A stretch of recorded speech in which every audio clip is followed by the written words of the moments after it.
جس دہت سے کوئی مقتل میں گیا وہ شان سلامت رہتی ہے. جس دہت سے کوئی مقتل میں گیا وہ شان سلامت رہتی ہے. یہ جان تو آنی جانی ہے، اس جان کی تو کوئی بات نہیں.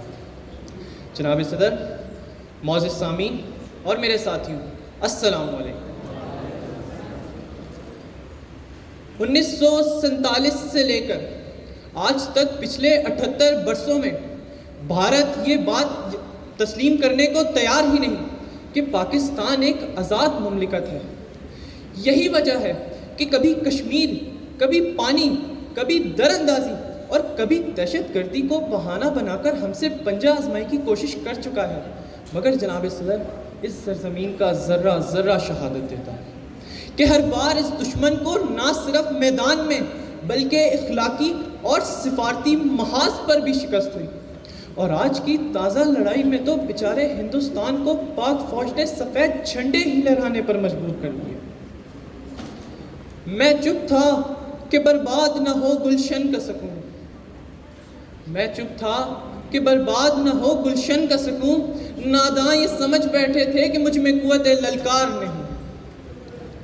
مگر افسوس صدر علی وقار، اس بزدل قوم کے میاں منتری جسے مودی کہتے ہیں، نہ جانے کون سے نشے میں فلمی انداز میں ہمیں دھمکیاں دیتا ہے، گولی کھلانے کی بات کرتا ہے.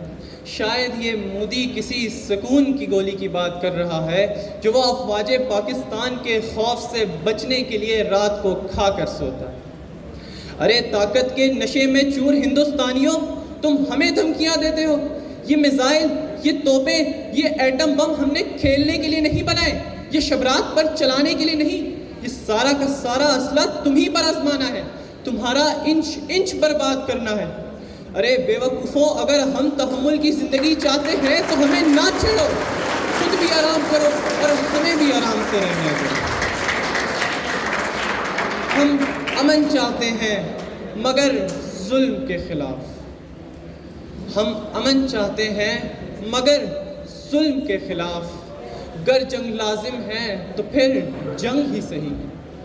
کہہ دو اسے جو لشکر باطل کے ساتھ ہے. کہہ دو اسے جو لشکر باطل کے ساتھ ہے. اس ڈھنگ پر ہے زور تو یہ ڈھنگ ہی صحیح.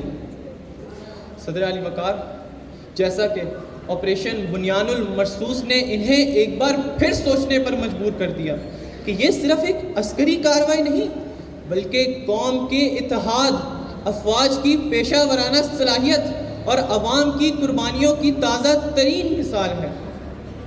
رافیل طیارے جسے دنیا کا بہترین جنگی جہاز مانا جاتا ہے، ان کے نا تجربہ کار اور بزدل پائلٹوں نے اس کی بھی عزت خاک میں ملا دی اور یہ ثابت کیا کہ یہ جنگ اسلحے سے نہیں جگر سے لڑی جاتی ہے.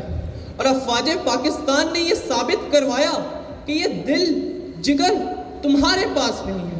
یہ ہماری افواجیں ہیں جو ایک جنگی مہارت سے لڑتی ہیں. یہ معصوم بچوں یا خواتین پر حملہ آور نہیں ہوتی، یہ صرف دشمن کے فوجی ٹھکانوں کو نشانہ بناتی ہیں اور جنگ میں بھی اصول پسندی کو کبھی نظر انداز نہیں کرتی. یہی وجہ تھی صدر علی وقار، یہی وجہ تھی کہ اتنے مشکل حالات کے باوجود ہم اپنے گھروں میں سکون کی نیند سوتے رہے اور ہماری افواج ہماری سرحدوں کی، فضا کی اور سمندری حدود کی حفاظت کرتی رہی. ہمیں اپنی افواج اور اس کی قیادت پر پورا یقین. آخر میں بس